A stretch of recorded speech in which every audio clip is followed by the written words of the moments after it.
سمارا کا انفیکشن اب ختم ہو چکا تھا، لیکن مکمل صحت یاب ہونے کے لیے اسے ابھی بھی بہت وقت چاہیے تھا۔ اون اس عمل کو تیز کرنے کے لیے جو کر سکتا تھا کر رہا تھا۔ اس نے خود کو اپنے آپ میں قید کر لیا تھا اور اون اس میں خود کو دیکھنے لگا تھا۔ اسے افسوس تھا، لیکن وہ پھر بھی ایسا کرتا۔ کیا تم نے دوائی لے لی؟ سمارا کے بال سہلاتے ہوئے پوچھنے لگا۔ اس کے جواب میں بس سر ہلا کے رہ گئی۔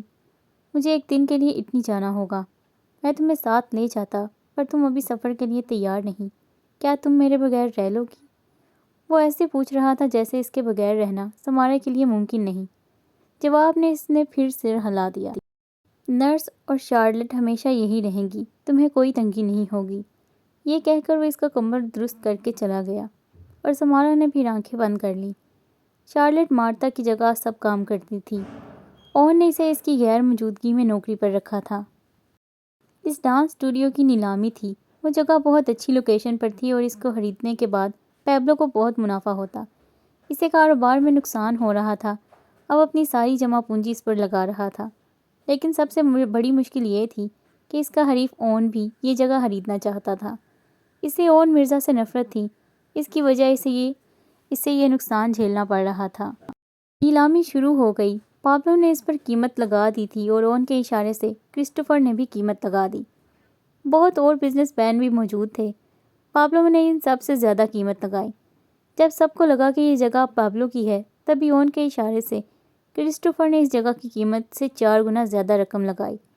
سب حیران تھے کہ کوئی ایسا کیوں کرے گا، اور اس طرح کاغذاتی کارروائی کے بعد وہ جگہ اون کی ہو گئی۔ اون مرزا، ویسے 4 گنا زیادہ رقم ادا کر کے تم نے اپنے پیروں پر کلہاڑی ماری ہے۔ میں نے 4 گنا زیادہ نہیں بلکہ 2 گنا کم میں یہ جگہ خریدی ہے۔ اون نے اسی کے انداز میں جواب دیا، یہ کیا بکواس کر رہے ہو؟ تم نے مارکیٹ ریٹ سے 4 گنا زیادہ دیا ہے۔ وہ مارکیٹ ریٹ تو میں نے ہی افواہ پھیلا کر مشہور کیا تھا، بس کچھ لوگوں کو خوش کرنا پڑا اور کام ہو گیا۔ اگر تم نے ذرا بھی محنت سے پتہ کیا ہوتا تو اس کی اصل قیمت کا پتہ لگ جاتا۔ اون نے کندھے جھکا کر کہا، جبکہ کرسٹوفر ساتھ کھڑا مسکرا رہا تھا۔ تم ایسا کیسے کر سکتے ہو؟ تمہاری وجہ سے میں برباد ہو گیا، میری بیوی مجھے چھوڑ کر چلی گئی۔ اب تم اپنی ناکامی میرے سر پر تو مت ڈالو۔ یہ کہتے ہوئے اون وہاں سے چلا گیا۔ اون مرزا، میں تمہیں نہیں چھوڑوں گا۔ جیسے تم نے مجھ سے سب چھینا، میں بھی تمہاری ہر چیز چھین لوں گا۔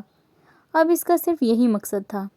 مہینوں بعد سمارا آخر مکمل طور پر صحت یاب ہو گئی تھی۔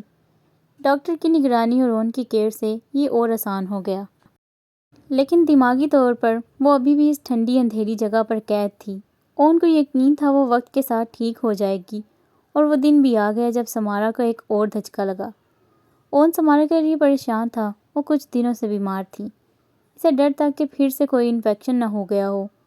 ڈاکٹر اس کا معائنہ کر رہی تھی اور وہ بے تابی سے حال میں اس کا انتظار۔ آخر کار وہ دونوں حال میں آ گئیں۔ کیا ہوا سمارا؟ کوئی بڑا مسئلہ تو نہیں؟ اس نے فوراً ڈاکٹر سے پوچھا۔ نہیں مسٹر اون، بلکہ خوشخبری ہے۔ شی از ایکسپیکٹنگ۔ آپ فادر بننے والے ہیں۔ کسی نے سمارا پر منو ٹھنڈا پانی انڈیلا تھا اور کھینچ کر اسے تاریک کنویں سے نکالا اور اسے قید سے آزاد کرایا تھا۔ وہ ماں بننے والی تھی۔ یہ احساس دنیا کے ہر احساس پر بھاری ہے، اس کے لیے بھی تھا۔ سمارا نے نظریں اٹھا کر اون کو دیکھا۔ وہ مسکرا رہا تھا، بہت خوش تھا۔ نہ کہ وہ استزائیہ مسکراہٹ اور نہ ہی کوئی طنزیہ مسکراہٹ تھی، بلکہ وہ مسکراہٹ جو چہرے کو روشن کر دیتی ہے اور دیکھنے والا خود بھی خوشی میں جھوم اٹھتا ہے۔ اسے دیکھ کر سمارا بھی مسکرا اٹھی۔ وہ قدم اٹھاتا اس کے سامنے آ گیا۔ میں بہت خوش ہوں، بہت زیادہ۔ اس کا چہرہ اپنے ہاتھوں میں تھام لیا۔ مون امور، اب سب کچھ ٹھیک ہو جائے گا۔ اس کی خوشی دیدنی تھی۔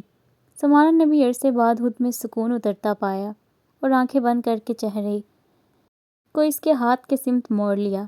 اون نے اسے اپنی باہوں میں بھر لیا۔ پہلے سمارا اون سے خوفزدہ رہتی تھی اور اب تنگ رہنے لگی۔ اون کا بس چلتا تو وہ اسے کمرے سے ہال تک بھی اٹھا کر لے کے جاتا۔ اس کے ہر عمل میں جنونیت تھی۔ بنا وجہ ہی ہر ہفتے اسے ہاسپٹل لے کر جاتا۔ جب ڈاکٹر نے کئی بار سمجھایا کہ سمارا کا ایکٹیو رہنا صحت کے لیے اچھا ہے، تو وہ اسے اپنے ساتھ نان میں یا ڈیگو کے ساتھ جانے دیتا، مگر گھر کے اندر شارلٹ اس کے ساتھ ہوتی، جو کہ اون کی حرکتوں سے خوب محظوظ ہوتی۔ اسے اب دیکھ کر محسوس ہی نہ ہوتا کہ یہ وہی ظالم شخص ہے۔ سمارا کے لیے کھانے پینے کی ہر چیز کی لسٹ بنا رکھی تھی۔ کئی بار وہ اس سے زچ آ گئی۔ آفس ٹائمنگ بھی کم کر دی گئی۔ سمارا جو کہ پہلے ہی ڈپریس تھی اور ڈپریشن میں چلی گئی۔ اس کی نرس نے اسے کچھ بھی سوچنے سے منع کیا اور آرام کی تلقین کی۔ اون نے اس کو صرف بیڈ تک محدود کر دیا۔ میں سارا دن یہاں پاگل ہوتی رہتی ہوں۔ وہ شارلٹ سے بات کر رہی تھی جب اون بھی قریب بیٹھا لیپ ٹاپ پر مصروف تھا۔ تم کچھ ایسا کر لو جس سے تمہیں اٹھنا بھی نہ پڑے اور تم بور بھی مت ہو۔ جواب اون کی طرف سے آیا۔ مجھے ٹی وی دیکھنا ہے۔ نہیں، میں نے کل ہی ایک جرنل میں پڑھا تھا، یہ سب نقصان دہ ہوتا ہے۔ اون کا آفس جہاں اب فائل سے زیادہ بیبی جرنل پائے جاتے تھے، سمارا کو اور پریشان کرتے تھے۔ وہ سمارا کے بارے میں بھی ایسا ہی جنونی تھا۔ اس کا تعلق اپنی اولاد کے ساتھ کیسا ہوگا، یہ سوچ کر وہ اکثر کانپ اٹھتی۔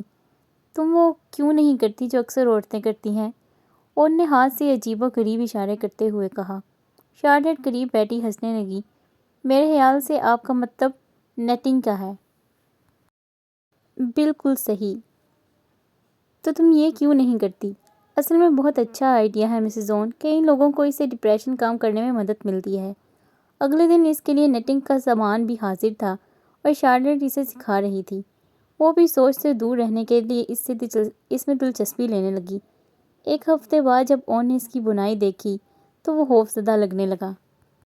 کیا تمہیں یقین ہے کہ اسے ایسا ہی بننا تھا؟ یہ ہمارے بچے کا پہلا سویٹر ہے۔ سمارا یہ انسان کے بچے کے لیے کم اور آکٹوپس کے بچے کے لیے زیادہ لگ رہا ہے۔ اور ٹھیک ہی تو کہہ رہا تھا، وہ نہ جانے اس سے کتنی ہی ٹانگیں نکل رہی تھیں۔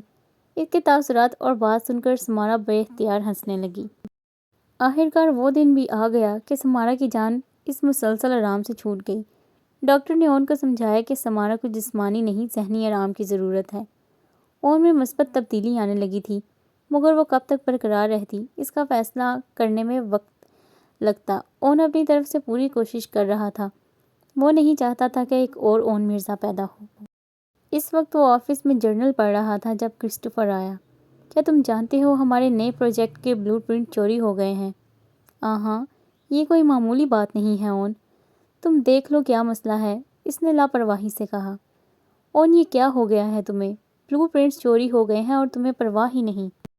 مجھے یہ بتاؤ کون سا رنگ اچھا لگے گا نرسری میں، جو کہ لڑکی اور لڑکے دونوں کے لیے اچھا ہو۔ کرسٹوفر اس کی شکل دیکھتا رہا اور پھر بڑبڑاتے ہوئے باہر چلا گیا۔ اون اور سمارا مل کر کمرے کے ساتھ اٹیچ سیٹنگ روم کو نرسری میں بدل رہے تھے، لیکن اب وہ سوچنے لگا کہ انہیں پینٹ ہاؤس واپس شفٹ ہو جانا چاہیے، کیونکہ وہ شہر کے وسط میں تھا، جبکہ گھر سے ہاسپٹل پہنچنے میں 1 گھنٹہ درکار تھا۔ اسے یاد آیا کہ آج سمارا کو ڈاکٹر کے پاس جانا تھا۔ ڈیگو کو اس نے فون کر کے سمارا کو لانے کا کہا اور خود بھی ہاسپٹل جانے کے لیے تیار ہو گیا۔ سمارا ڈیگو کے ساتھ گاڑی میں موجود تھی، مگر اس کا دھیان کہیں اور ہی تھا۔ اون اس سے محبت کا دعوے دار تھا، لیکن پھر بھی اس پہ ظلم کرنے میں نہیں کتراتا تھا۔ کیا وہ اپنی اولاد کے ساتھ بھی ایسا کر سکتا ہے؟ یہ سوچ کر اس کا وجود کانپ اٹھا۔ یہ سوچ اسے اندر ہی اندر کھائے جا رہی تھی۔ وہ انہی خیالوں میں گم تھی جب ایک وین نے اس کی گاڑی کو زوردار ٹکر ماری۔ ٹکر سے ان کی گاڑی سڑک سے اترنے لگی اور سمارا بھی جھٹکے کی وجہ سے سیٹ پر سے گر گئی۔ ڈیگو نے گاڑی کو بمشکل سنبھالا۔ سنیورا جلدی کریں اور سیٹ بیلٹ لگا لیں۔ سمارا خود کو سنبھالتی سیٹ پر بیٹھی اور سیٹ بیلٹ لگا لی۔ یہ کون ہے ڈیگو اور ایسا کیوں کر رہا ہے؟ وین مسلسل گاڑی کو ٹکر مارنے کی کوشش کر رہی تھی، جسے ڈیگو تیز رفتاری سے بھگا رہا تھا۔ میں نہیں جانتا سنیورا، آپ اپنی پکڑ مضبوط رکھیے۔ اس کی آواز میں پریشانی نمایاں تھی، جس نے سمارا کو مزید خوفزدہ کر دیا۔ وین ان کی گاڑی کو سائڈ سے ٹکر مارنے کی کوشش کرتی، مقصد ان کی گاڑی کو سڑک سے اتارنا تھا۔ ڈیگو نے اس کی مزید 2 کوششیں ناکام بنا دی، لیکن تیسری بار اس وین نے زوردار ٹکر سے انہیں سڑک سے اتار دیا۔ ان کی گاڑی ڈھلان سے لٹتی ہوئی نیچے گئی اور درختوں سے ٹکر کھا کر رک گئی۔ سمارا کو اپنا سر گھومتا ہوا محسوس ہو رہا تھا اور بہت دباؤ بھی محسوس کر رہی تھی۔ نیم بے ہوشی میں اسے مسلسل پانی کے ٹپکنے کی آواز آ رہی تھی۔ اس آواز نے اسے اپنی حالت سے نکلنے میں مدد دی۔ اس کی دائیں آنکھ اور اسی سائڈ پر چہرے میں درد ہو رہا تھا اور وہ گاڑی میں سیٹ بیلٹ کی وجہ سے الٹا لٹک رہی تھی۔ اس نے بامشکل ڈیگو کو پکارا۔ جیسے جیسے اس کے حواس سنبھلنے، اسے پتہ لگا کہ وہ آواز پانی کی نہیں بلکہ ڈیگو کے سر سے ٹپکتے خون کی تھی۔ اس نے آگے بڑھ کر اس کے بے جان وجود کو ہلانا چاہا، پر ایسا نہیں کر پائی۔ وہ خود کو کانپتے ہاتھوں سے آزاد کرانے لگی۔ کئی بار کی کوشش کے بعد آخر اس نے بندھی ہوئی بیلٹ کھول لی۔ ڈیگو، ڈیگو، اٹھو نا پلیز۔ وہ ڈیگو کو ہلا کر اسے ہوش میں لانے کی کوشش کر رہی تھی جب گاڑی سے اٹھتا دھواں سانس لینے میں دشواری کرنے لگا۔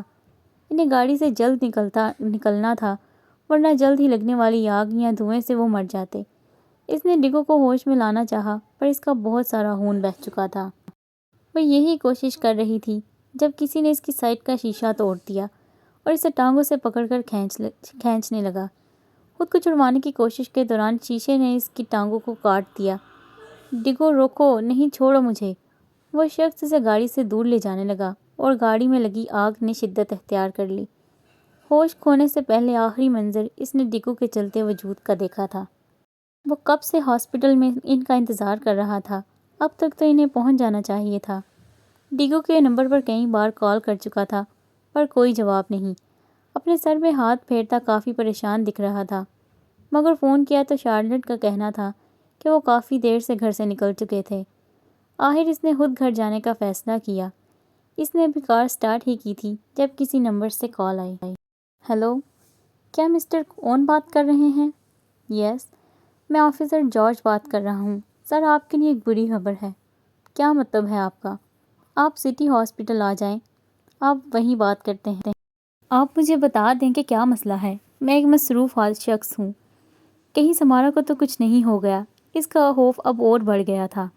آپ کی گاڑی کا ایکسیڈنٹ ہوا ہے اور ہمیں جلتی ہوئی حالت میں ملی۔ اس کا دھیان فوراً ڈیگو اور سمارا کی طرف گیا۔ میری بیوی کیسی ہے؟ آپ جلدی سے یہاں آ جائیں، پھر بات ہوگی۔ یہ کہہ کر اس نے فون کاٹ دیا۔ اون کو نفرت تھی خود کو بے بس محسوس کرنے سے، اور اب وہ بے بسی ہی محسوس کر رہا تھا۔ وہ 20 سال کا تھا اور بہترین یونیورسٹی میں پڑھ رہا تھا۔ اسے اپنی ماں سے دور رہتے 5 سال ہو گئے تھے۔ وہ ایک بچے سے ایک نوجوان بن گیا تھا، لیکن ناشعور میں وہ ابھی بھی اس کا قیدی تھا۔ اسے پتہ لگا تھا کہ اس کی ماں نے خودکشی کر لی ہے۔ ڈیگو کا کہنا تھا کہ اسے فریحہ کا جنازہ کروانا چاہیے۔ اس کی لاش گورنمنٹ کے قبضے میں تھی اور کوئی وارث نہ پا کر اس کا اشتہار دیا گیا تھا۔ اون کو لگ رہا تھا کہ یہ اس کی ماں کا کھیل ہے، وہ اسے دوبارہ حاصل کرنے کے لیے ایسا کر رہی ہے۔ اون کو اس عورت سے کچھ تعلق نہیں رکھنا تھا۔ وہ پہلے سے زیادہ بے چین رہنے لگا اور روز ہی چیختے ہوئے جاگنے لگا۔ اس کے روم میٹ کو لگ رہا تھا وہ اپنا دماغی توازن کھو بیٹھا ہے۔ آخر اس نے اپنی ماں کا سامنا کرنے کی ٹھان ہی لی۔ وہ واقعی مر چکی تھی۔ اون کو یقین نہیں ہو رہا تھا۔ وہ سامنے اس کی لاش دیکھ کر بھی یقین نہیں کر پا رہا تھا۔ آخر اسے دفنا دیا گیا۔ اسے لگتا تھا کہ یہ ایک دھوکہ ہے، بس نظروں کا دھوکہ۔ اپنے دل کو تسلی دیتے ہوئے دوبارہ رات میں قبرستان آیا اور قبر کھودنے لگا۔ موسم خراب تھا، اس لیے وہ جانتا تھا کہ ایسے میں کوئی یہاں نہیں آئے گا۔ آخر اس نے قبر مکمل طور پر کھود لی اور اس لاش کو دیکھنے لگا۔ آسمان اس پر بارش برسانے لگا تھا۔ وہ پانی اور کیچڑ سے لاپرواہ اسے دیکھنے لگا۔ آخر کار وہ آزاد تھا۔ اونچی اونچی ہنسی ہنسنے لگا اور پھر چلانے لگا۔ وہ ہاسپٹل پہنچا تو اسے پتہ لگا کہ گاڑی میں ایک شخص ملا تھا۔ گاڑی سڑک سے اتر گئی تھی اور اس شخص کو چوٹ سے جان چلی گئی۔ اسے ڈر تھا کہ کہیں وہ سمارا تو نہیں، پر وہ ڈیگو تھا۔ اس کا آدھا وجود بعد میں لگنے والی آگ سے جھلس گیا تھا۔ وہ فوری طور پر دماغی چوٹ سے مر گیا تھا۔ اون کو افسوس تھا اسے یاد نہیں پڑتا اتنا دکھ اس نے کب محسوس کیا تھا۔ ڈیگو اس کے لیے بہت اہم تھا، لیکن ابھی اسے سمارا کو ڈھونڈنا تھا۔ کہیں وہ دوبارہ تو نہیں بھاگ گئی؟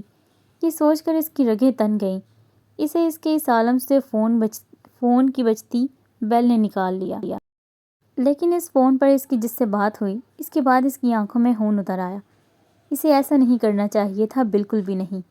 سمارا کب تک اس اندھیرے میں گھومتی رہی؟ وہاں سے نکلنے کا اسے کوئی راستہ نہیں دکھ رہا تھا۔ اچانک اسے کتوں کی آواز آئی۔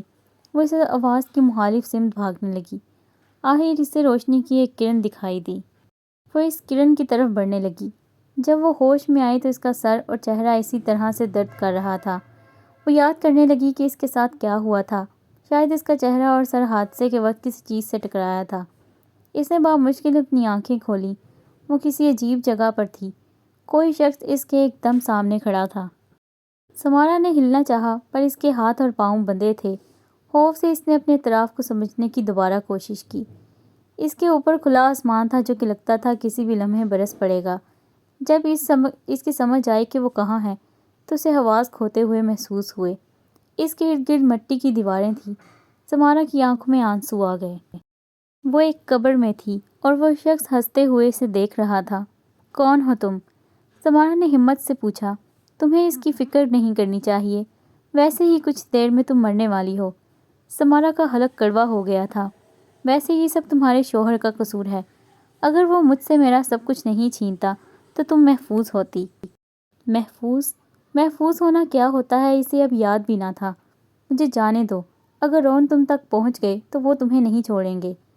اون جیسا بھی تھا لیکن وہ یہ جانتی تھی کہ وہ اس وقت اسے ڈھونڈ رہا ہوگا، اور اگر اس شخص تک پہنچ گیا تو نہ جانے اس کا کیا حال کرے گا۔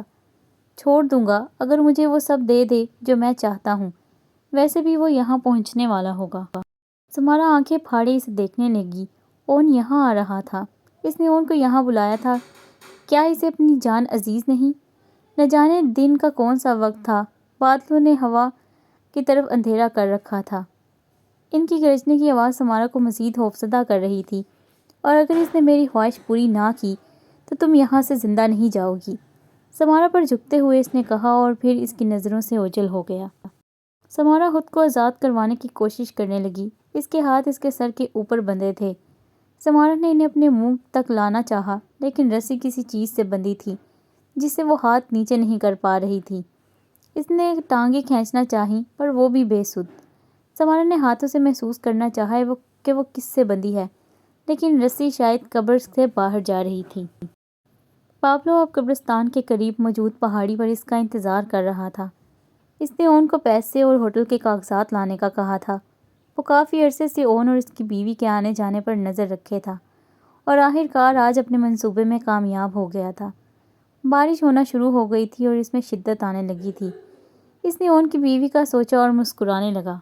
لگتا ہے قدرت بھی اسے زندہ رکھنا نہیں چاہتی۔ اسے ایک دم درختوں کے پاس کوئی سایہ دکھا۔ وہ سایہ اس کی طرف بڑھ رہا تھا۔ پابلو نے اپنی گن نکالی اور اس کی طرف کر دی۔ اون، میں جانتا تھا تم ضرور آؤ گے۔ میری بیوی کہاں ہے؟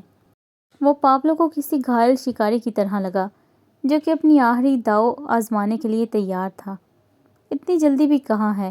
پہلے مجھے دیکھنے تو دو کہ جو میں نے کہا تھا تم وہ لائے ہو کہ نہیں۔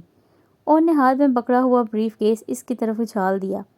جیسے ہی پابلو اسے اٹھانے کے لیے جھکا، اون نے اس کو کلائی سے پکڑتے ہوئے بازو کو پیچھے کی طرف گھما دیا جس سے گن ہاتھ سے گر گئی۔ پاؤں کے استعمال سے اس نے گن کو دور پھینک دیا۔ پابلو خود کو سنبھالتا کھڑا ہو گیا۔ بارش کی وجہ سے کیچڑ پہ اس کا سنبھلنا مشکل ہو گیا۔ پابلو کیونکہ اون سے بھاری جسم کا تھا تو اس نے اون کو دھکا دے کر گرانا چاہا، لیکن اون عین وقت اس کے راستے سے ہٹ گیا اور اس کی ٹانگ پر زوردار کک کی۔ پابلو کا پاؤں کک کی وجہ سے پھسل گیا اور وہ گھٹنوں کے پل گر گیا۔ اس سے پہلے کہ وہ کھڑا ہوتا، اون نے اس کی ٹانگ پر چاقو سے وار کیا۔ پابلو چیختے ہوئے خون کو روکنے لگا۔ مجھے بتاؤ وہ کہاں ہے؟ اون اس کے سامنے چہرہ کیے پوچھ رہا تھا۔ بارش زور سے برس رہی تھی اور خون ساتھ بہائے لے جا رہی تھی۔ جواب میں دیری کی وجہ سے اون نے اس کے کندھے کے مسلز کو کاٹ دیا جس سے پابلو کی بازو بیکار ہو گئی۔ بادل کی گرج میں اس کی چیخیں کسی زخمی جانور کی طرح لگتی۔ قبر میں پانی اور مٹی بھرتے جا رہے تھے۔ عنقریب ہی وہ اس دلدل میں ڈوب جاتی۔ سمار نے اپنی کوہنی پھیلا لی اور قبر کی دیواروں میں پھنسا کر خود کو اوپر کرنے لگی۔ تھوڑا سا ہی اوپر اٹھی تھی جب مٹی کے نرم ہونے کی وجہ سے وہ واپس گر گئی۔ وہ اپنا منہ بار بار اوپر کر کے سانس لیتی تھی۔ پانی کے ساتھ آنے والی مٹی نے اس کو اندر ہی اندر دبا دیا تھا۔ اسے لگا یہ اس کے آخری لمحے ہیں۔ پانی اس کے وجود سے اوپر تک بھر گیا تھا اور وہ مکمل طور پر ڈوب گئی تھی۔ سانس بھی اکڑنے لگا تھا۔ آخر کار اس کا سانس ٹوٹ گیا جب کسی نے اسے گریبان سے پکڑ کر باہر کھینچا۔ جب اسے ہوش آئی تو وہ گاڑی میں بیٹھی تھی۔ اس کے بالوں اور کپڑوں پر مٹی جم چکی تھی۔ وہ سیدھا ہو کر بیٹھی تو ڈرائیو کرتے اون کا دھیان اس کی طرف ہو گیا۔ وہ اسے مسکرا کر دیکھنے لگا۔ خوبصورت مسکراہٹ، جان لیوا مسکراہٹ۔ اس کے گال سہلانے لگا۔ اس نے دیکھا کہ اون بھی کیچڑ سے بھرا پڑا تھا۔ وہ اسے کچھ کہنا چاہتی تھی پر کچھ نہ بول پائی۔ اور دوبارہ اندھیری وادیوں میں کھو گئی۔ جب اسے ہوش آئی تو وہ کسی سوکھی گھاس کے ڈھیر پر لیٹی تھی۔ اون بھی اس کے پاس بیٹھا تھا، اس کے بالوں سے پانی ٹپک رہا تھا۔ سمارا نے دیکھا تو اس کے بال اور چہرے پر اب مٹی نہیں تھی۔ اون ہوا میں کسی چیز کو گھور رہا تھا۔ وہ اٹھ کر بیٹھی تو اس کی نظر سائڈ پر رکھی اون کی شرٹ اور چاقو پر پڑی۔ باہر ابھی بھی بارش ہو رہی تھی۔ ہم کہاں ہیں؟ اس کی بات سے اون اس کی طرف متوجہ ہوا۔ بارش کی وجہ سے اسے واپسی کے راستے بند تھے۔ مجھے یہ فارم ہاؤس دکھا تو میں یہاں لے آیا۔ اس کا کیا ہوا؟ اون جانتا تھا کہ وہ کس کا پوچھ رہی ہے۔ اس نے پاپلوں کو دونوں بازوؤں سے معذور خون میں لت پت وہیں چھوڑ دیا تھا۔ اس کے چہرے سے اسے پہچاننا ناممکن تھا۔ اب تک وہ خون کی کمی سے مر گیا ہوگا یا پھر کسی جنگلی جانور کا شکار بن چکا ہوگا۔ اس کے بارے میں آپ کبھی پریشان ہونے کی ضرورت نہیں۔ سمارا جانتی تھی اس بات کا مطلب۔ اسے مارتھا کا بے جان چہرہ یاد آیا، ان بیچاری لڑکیوں کا جنہوں نے نہ جانے کتنے خواب دیکھے ہوں گے، اور سب سے زیادہ میکس اور لوفین اور ہارس کا۔ اس کا بھی قاتل کر دیا نہ جیسے مارتھا اور باقی سب کا کیا۔ سمارا نے اسے نفرت سے دیکھتے ہوئے کہا، مارتھا کا؟ ہاں مارتھا کا، میں نے دیکھا تھا نیوز میں۔ میں نے اسے نہیں مارا۔ جھوٹ جھوٹ کہہ رہے ہو تم۔ یہ اون جھوٹ کیوں کہہ رہا تھا؟ اس کی گردن پر بالکل ایسا ہی نشان تھا۔ اس نے اپنی گردن پر ہاتھ رکھ کر کہا، میں اسے ملنے گیا تھا کہ تم سے دور رہے، لیکن وہ نہیں مانی۔ اسے خوفزدہ کرنے کے لیے یہ نشان بنایا تھا، لیکن میں نے اسے قتل نہیں کیا۔ اس کے گھر چوری ہوئی تھی اور وہ اس دوران قتل ہوئی۔ مارتھا مجھے بہت عزیز تھی، میں اسے کبھی قتل نہیں کر سکتا۔ سمارا اسے بے یقینی سے دیکھ رہی تھی۔ اور وہ لڑکیاں جن کو بے دردی سے قتل کیا، ان کے قتل میں میرا ہاتھ ضرور تھا، لیکن انہیں قتل ڈیگو نے کیا۔ کیا مطلب؟ وہ اب سمارا کو دیکھنے لگا۔ تمہارے جانے کے بعد میں خود پر قابو کھو بیٹھا اور مجھے ان میں تم نظر آنے لگی۔ اس وحشت کو دور کرنے کے لیے میں انہیں وہ نشان دینے لگا اور ٹارچر کرنے لگا۔ مجھے بچانے کے لیے ڈیگو کو انہیں قتل کرنا پڑا۔ کتنے آرام سے وہ خود کو بری الذمہ کر رہا تھا۔ وہ سب معصوم تھے۔ معصوم تو میں بھی تھا، وہ غصے سے بولا، اور سمارا نے آنکھیں بند کر لی۔ ان سب کا کوئی قصور نہیں تھا، نہ ہی لوفین، میکس اور ہارس کا۔ مونومور، انہوں نے تمہیں مجھ سے دور کیا، اور یقین کرو ان کی موت نے مجھے بہت سکون دیا۔ سمارا کی آنکھوں سے آنسو بہنے لگے۔ وہ سب لمحے اس کے سامنے گردش کر رہے تھے۔ آپ ایسے کیوں ہو اون؟ کیوں؟ وہ کبھی بھی خود کی کمزوری کا اعتراف نہ کرتا۔ کچھ سوچ کر وہ اون پر جھک گئی اور اپنی پیشانی اس کی پیشانی پر ٹکا دی۔ اون نے اپنی آنکھیں بند کر لیں۔ اسے قریب پا کر وہ کتنا پرسکون ہو جاتا تھا۔ کیا آپ کو کبھی افسوس نہیں ہوا؟ آئندہ ایسا مت کرنا۔ اس کی بات سے وہ استہزائیہ مسکرایا۔ کیوں نہیں؟ اگر ضرورت پڑی تو میں تمہیں پھر اس اندھیری جگہ قید کر دوں گا۔ سمارا کو وہ سب تکلیف اور تذلیل دوبارہ یاد آ گئی۔ کاش ہم نہ ہوتے، کسی اور حال، کسی اور جگہ ملے ہوتے۔ یہ کہہ کر وہ سیدھی ہو گئی۔ اون نے کوئی چمکدار چیز اپنی طرف بڑھتی دیکھی۔ وہ کچھ کر پاتا، لیکن اس سے بہت دیر ہو گئی تھی۔ اس کی گردن اور منہ سے خون نکل رہا تھا۔ وہ اسے بے یقینی سے دیکھ رہا تھا۔ سمارا رونے لگی اور ہاتھ سے چاقو چھوڑ دیا۔ اس نے اپنے پیٹ پر کچھ نوکیلا محسوس کیا اور پھر خون کے کچھ بہتے ہوئے قطرے۔ چاقو اون کے ہاتھ میں تھا اور اس کی نوک سمارا کے پیٹ پر۔ وہ اسے مار سکتا تھا، لیکن اس نے اپنے ہاتھ سے چاقو چھوڑ دیا۔ اسے اس بات کی سمجھ اب آئی تھی کہ وہ کبھی بھی اسے مار نہیں سکتا۔ سمارا کے کپڑے اور چہرہ اس کے خون سے بھرے ہوئے تھے۔ آخری الفاظ جو اس نے اون کے منہ سے سنے، اس سے وہ بے اختیار رونے لگی۔ Wait I live a beautiful life.